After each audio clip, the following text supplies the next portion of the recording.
정부가 어제 최저임금 결정구조 개편안의 초안을 꺼내 놓았습니다. 최저임금위원회를 구간설정위원회와 결정위원회로 이원화하고요. 정부가 단독 추천권을 가졌던 공익위원 추천권도 내려놓겠다고 밝혔습니다. 네, 최저임금 제도가 도입된 이후 30년 만에 최저임금 결정 체계가 바뀌는 만큼 따져봐야 할 것들이 정말 많은데요. 단국대 경제학과 김태기 교수와 최저임금 결정구조 개편안의 자세한 면면을 알아보겠습니다. 어서 오세요. 안녕하십니까? 네, 안녕하세요. 네, 어제 초안 내놨습니다. 전반적으로 어떻게 보셨는지요? 아마 지금 국민들 관심이 그냥 아니지 참 집중될 것 같은데요. 네. 좀 기대에 못 미쳤다는 생각이 들고요. 네. 제일 첫 번째는 제도를 너무 복잡하게 만들었다는 거고요. 그다음에 두 번째는 이번 이 개편안을 만드는 과정에 노사의 의견을 들었는지 졸속이다. 어떻게 보면 빨리 하다 보니까 조금 어떻게 보면 좀 완성도가 떨어지는 거 아닌가 하는 생각이 들었습니다. 네, 뭐 일단 표면적으로 봤을 때는 이제 구간설정위원회와 결정위원회로 이제 최저임금위원회가 이원화되는 것이 주요 골자인데, 그렇죠. 특히나 이제 구간설정위원회 역할이 최저임금의 상단과 하단을 정하는 그렇습니다. 밴드를 정하는 예. 거기 때문에 예. 좀 중요할 것 같거든요. 그러니까 사실 이번에 제도 개편의 가장 골자 중에 하나가 예. 구간설정위원회거든요. 그러니까 지금까지는 이제 그런 게 없이 노사가 막바로 협상에 들어가다 보니까 그렇죠. 차이가 너무 컸단 말이죠. 그렇죠. 이제 그걸 줄이기 위해서 이제 구간설정위원회를 만들어 가지고 하는데, 사실은 이제 구간설정위원회가 이제 들어와 가지고 그런 장점은 있지만 단점은 뭐냐 그러면 그러면 노사 협상권을 제한하는 거 아니냐. 특히 제가 볼 때 노동계는 굉장히 반발할 수밖에 없는 거죠. 왜? 최저임금 인상을 높이고 싶은 게 노동계의 어떤 욕구인데 네. 그거를 이렇게 억누르기 때문에, 그걸 또 더군다나 정부가 이제 공익위원이란, 그리고 또 구간설정위원이라는 새로운 제도를 가지고 들어오기 때문에 노동계는 반발할 수밖에 없는 그런 구도다 이렇게 봅니다. 네.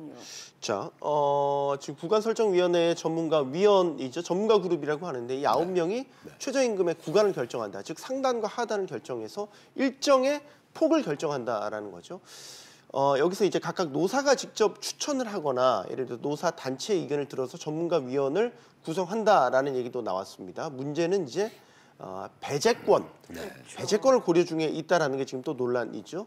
그러니까 노사가 서로 추천한 전문가를 일정 부분 배제할 수 있어서 이것이 결국 이해관계가 없는, 즉 비전문가가 남게 되지 않을까, 벌써부터 이런 우려가 나오고 있는 것 같습니다. 그럴 가능성이 매우 농후하죠. 사실은 이제 공익위원을 추천해야 되는데, 왜냐하면 노동계가 5분을 추천했단 말이죠. 네. 근데 경영계에서 3분을 비토를 했어요. 그럼 어떤 분을 비토할까요? 조금 어떻게 보면 좀 이해관계가 색깔이 있는, 좀 덜한 분을 할 거라고요.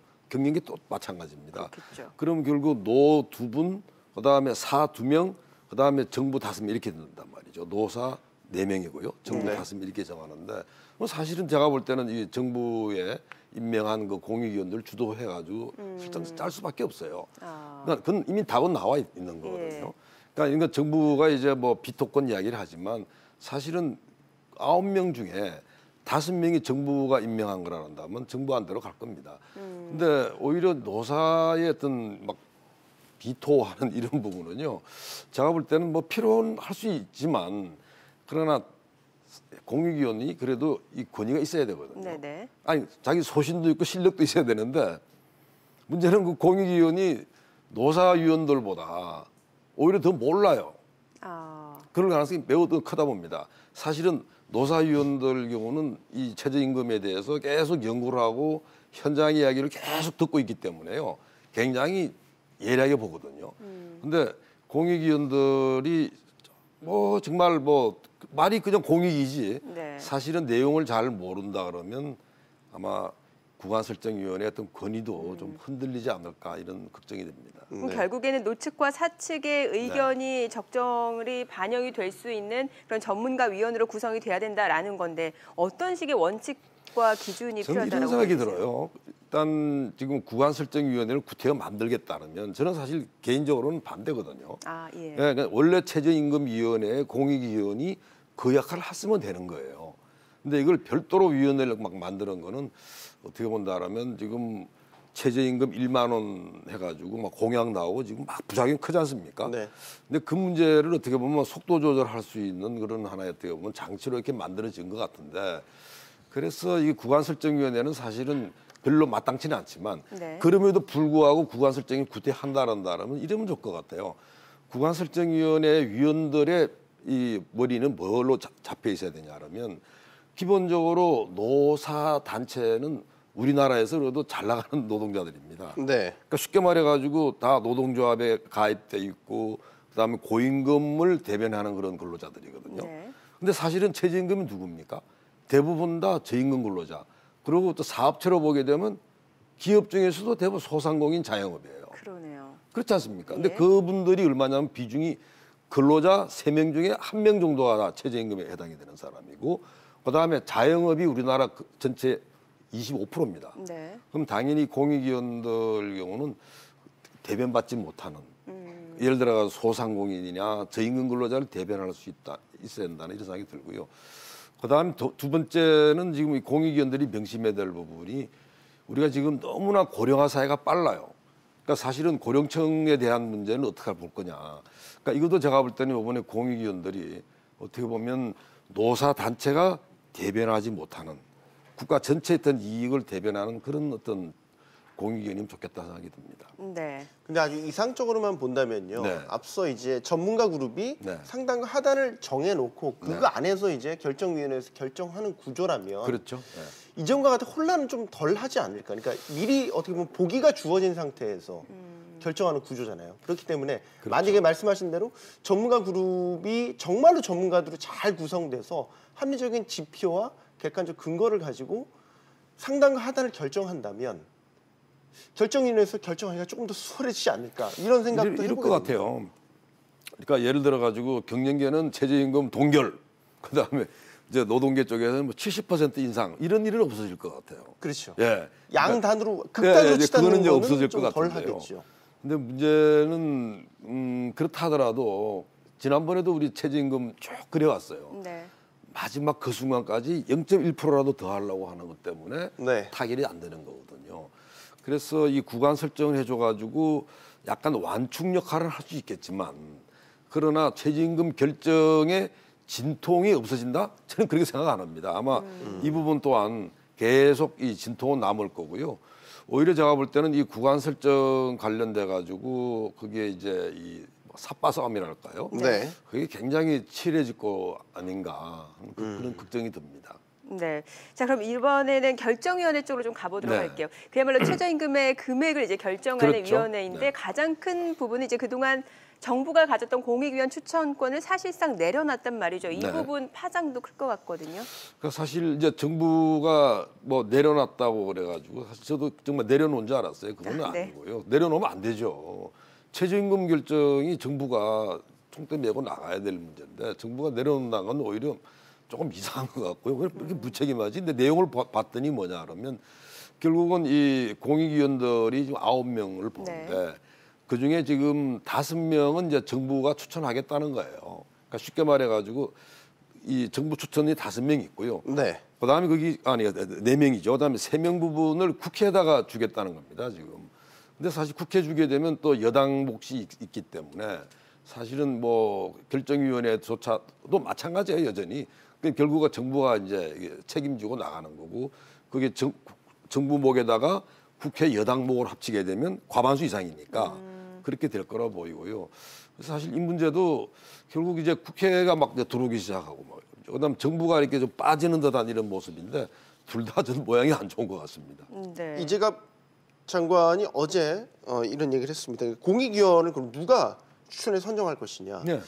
국회 추천 얘기를 가능성을 이제 시사했단 말이죠. 그렇더라고요. 그러니까 뭐 국회라는 특성이 이제 뭐 대의민주주의 하에서 이제 네. 대변한다고 보기 때문에 네. 뭐 형식상으로 본다면 뭐 정책 의의가 있긴 하겠지만 글쎄요, 그렇게 의미를 둘 수가 있는데요. 제가 지금 뭐 이 국회에서 추천한 이런 위원목들 보면 방송통신위원회부터 해가지고 국회 추천 들어가면 다 여야가 이렇게 싸움 대결 속에서 들어오거든요. 그러니까 또 대리전이 치러지지 않을까. 그렇습니다. 최저임금 와가지고 또 그게 될 거란 말이죠. 그래서 저거 왜 저렇게 하지?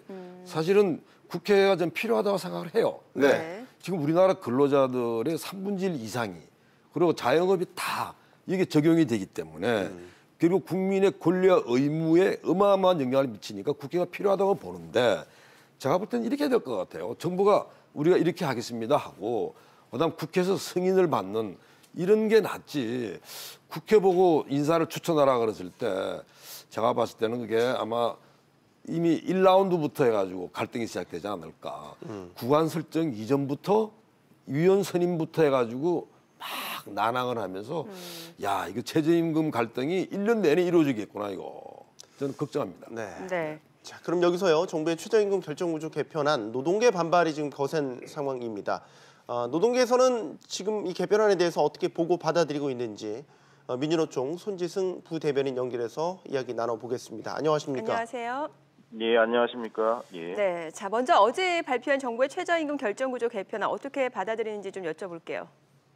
예, 그 정부가 어제 발표한 그 결정구조 개편안은 사전에 아무런 노동계와 협의도 없이 이미 답을 정해놓고 노동계에 따르라고 말하고 있는 것이기 때문에 저희들은 받아들이기가 힘들다고 먼저 말씀드리겠습니다. 최저임금의 합리적인 결정구조 개편이라는 것은 그저 명분일 뿐입니다. 최저임금 인상 속도를 조절하고 싶은 정부의 속마음이 이번 일방적 결정구조 개편안 추진 아니겠는가 하고 생각하고 있습니다. 네. 네. 정부가 최저임금의 구간을 설정해서 최저임금을 결정하겠다라고 이제 방향을 잡은 것. 올해 10% 이상 상승한 8,350원이라는 최저임금이 일정 정도는 궤도에 올랐다. 그렇기 때문에 속도줄 시사한 건 아니다. 이런 판단이 밑바탕에 깔려 있는 건 아닐까요? 어떻게 보십니까? 예, 그 2020년까지 최저임금을 1만 원으로 인상하겠다고 대선 공약으로 문재인 대통령께서 약속을 했지만 작년 여름 대선 때 했던 최저임금 1만 원 공약을 지키기 어렵게 됐다고 국민들에게 사과를 하셨었습니다. 네. 그 문재인 정부가 최저임금 인상을 통해서 저임금 노동자의 임금을 높이고 소득 양극화와 불평등을 해소하고 인간다운 삶을 보장하고 내수 시장도 활성화하며 일자리도 증가시키고 소득주도 성장, 경제의 선순환 구조를 만드는 것을 목표로 했었는데 최저임금 공약이 틀어지면 문재인 정부의 경제 정책이 궤도 이탈을 하는 것인데 도리어 저희가 정부에게 묻고 싶습니다. 뭐 정부는 지금 이제 국제노동기구의 권고 기준에 부합하도록 노력했다라고 설명을 하고 있는데 지금 말씀 주신 대로 민주노총에서는 이제 후퇴했다라고 지적을 하고 있단 말이죠. 구체적으로 어떤 부분이 그렇습니까? 네, 국제노동기구에서는 최저임금을 결정할 때 노사의 대표가 최저임금 운용을 할 때 충분하게 협의하도록 조치하게 규정하고 있습니다. 네. 그 해당 규정은 제도를 시행함에 있어서 당사자들 간에 논의를 하라는 것인데 서로 무슨 생각을 갖고 있는지 알아야 협상을 할 거 아니겠습니까? 근데 지금 합리적으로 최저임금 결정 구조를 개편한다고 하면서 답을 딱 정해놓고 추진하고 있습니다. 바로 이게 정부안이고요. 민주노총은 이러한 정부의 일방적인 구조 개편 방식이 후퇴했다고 지적하고 있는 것입니다. 2018년도에도 최저임금 산입 범위를 개정을 해서 지금 온전하게 최저임금 인상이 되지 않도록 제도를 바꾼 지 지금 몇 년이 지난 것도 아니에요. 단지 몇 달 지났는데 또다시 노동자들은 들러리 세우고 일방적으로 구조를 개편한다고 하는 게 이번 정부의 발표인데 이것은 명백히 ILO가 정한 협약 취지와 정신에도 맞지가 않습니다. 하지만요, 최저임금 구간을 설정하는 이제 위원회가 따로 있지 않습니까? 이원화시켰으니까요. 또 최저임금 금액을 결정하는 위원회도 있고요. 근데 여기 각각 위원회 분명히 노동계 쪽에 몫이 있지 않습니까? 그러니까 그 안에서 이렇게 토론하고 논의할 부분 논의하고면 되는 것 아니냐 이런 지적에 대해서는 어떻게 보십니까? 네, 그 어제 발표한 정부안에 구간결정위원회라는 전문가 선정 방법을 통해서 노사정 각각 3명씩 9명을 추천하는 안을 구성안으로 지금 제출하고 있는데요. 정부가 최저임금 결정구조 개편을 마련한 이유로 지금의 최저임금위원회에서 노사의 입장차가 크다. 그래서 소모적 논쟁만 일어났다 하면서 개편안 노사정 동수로 이름만 결정구조위원회로 바꾼 채로 똑같이 구성안을 만든 겁니다. 굳이 별도의 결정구조를 만들어서 최저임금위원회 구조만 복잡하게 만들어야 하는가 문제의식만 저희는 크게 가지고 있고요. 애초에 결정구조를 변경하려고 안을 만들 때부터 네. 최저임금위원회 안에서 토론하고 논의할 부분을 정부가 일방적으로 바꿔놓고 답을 정해놓고 토론하고 논의하라 하는 경우가 어디 있는지 저희는 참 정부가 지금 이런 정책을 내놓은 거에 대해서 의구심을 가지고 있습니다. 네. 네. 자, 지금 양대노총 공동 행보에 나설 계획이라고 알려져 있습니다. 정부의 최저임금 결정구조 개편안에 대해서 어떤 대응을 해나갈 계획이십니까? 네, 저희가 어제 정부 발표안을 들은 것과 별도로 애초에 내일 양대노총의 최저임금위원회 위원들이 올해 최저임금 사업 계획을 논의할 계획을 갖고 있었습니다. 그런데 네. 이제 어제 발표안이 발표되자마자 양대노총 그 최저임금 위원들이 내일 어제 정부안에 대해서 집중적으로 논의를 더 하고 저희가 후속 대책을 논의할 계획이고요. 내일 워크숍이 끝나게 되면 최저임금 위원들이 긴급 기자회견을 열고 정부의 개편안에 대한 규탄도 진행할 겁니다. 저희는 정부안을 막아내기 위한 구체적인 대응들을 좀 마련하고 향후 계획들을 마련할 예정입니다. 네, 오늘 전화 연결 감사드립니다. 네, 고맙습니다. 네, 민주노총 손지승 부대변인이었습니다. 자, 교수님, 네. 노동계 지적 어떻게 보셨는지요? 우선 그 반발에 대해서 이해가 됩니다. 사실 네. 이해가 되는 반발이고요. 사실 본심 맞아요. 속도 조절하는 건 맞고요. 네. 근데 사실은 노동계는 이제 그렇게 굉장히 좀 상심하고 더군다나 제 짐작대로 이 개편안을 만들면서 노사의 의견을 수렴 안 했던 것 같아요. 전혀 협의가 없었다 그러는데요. 그건 굉장히 잘못됐다 생각합니다. 정부가 네. 정정당당하게 현재 문제가 뭐가 있다는 이야기를 하고 의견을 듣고 최종적으로 정부가 결정하면 되는 건데 그게 생략됐다는 건 좀 문제가 되는 것 같고요. 근데 사실은 이 민주노총이나 한국노총이나 좀 말씀드리고 싶은 게 있습니다. 지금 최저임금을 말이죠. 전국 단위의 노사 협상으로 끌고 가십니다. 전국 단위 임금 결정을 노사 협상으로 끌고 가면요. 어떤 문제가 생기냐 한다면 정말로 보호받아야 될 자영업 있는 사람들이나 그다음에 저임금 근로자들은 별로 도움이 안 돼요. 왜?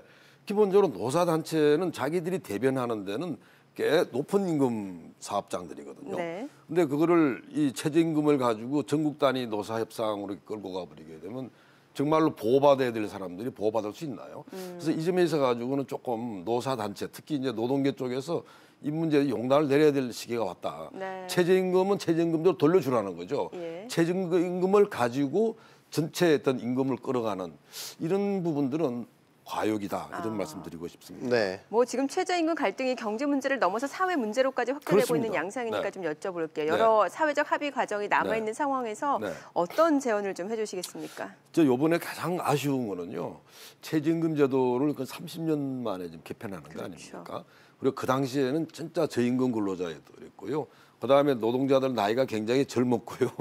그러니까 제조업도 되게 많았고요. 근데 지금 완전히 바뀌었거든요. 네. 노동자들 대부분 이제 나이가 많아졌고 그다음에 대부분 서비스업에서 일을 하고 그러니까 사실은 완전히 바뀐 세계에 있기 때문에 이번에 최저임금 제도 개편을 할 때 제가 그런 생각이 들더라고요. 무엇 때문에 최저임금 제도 개편하는 거야? 무엇이 빠져 있다는 거죠. 네. 근데 이거는 어떻게 할 거냐? 그러니까 어떻게 보면 갈등을 줄이고 속도 조절 문제를 어떻게 할 거냐에 대한 일종의 어떤 방법론에 이제 이 머리를 짜낸 건데 제가 볼 때는 그렇게 해가지고는요.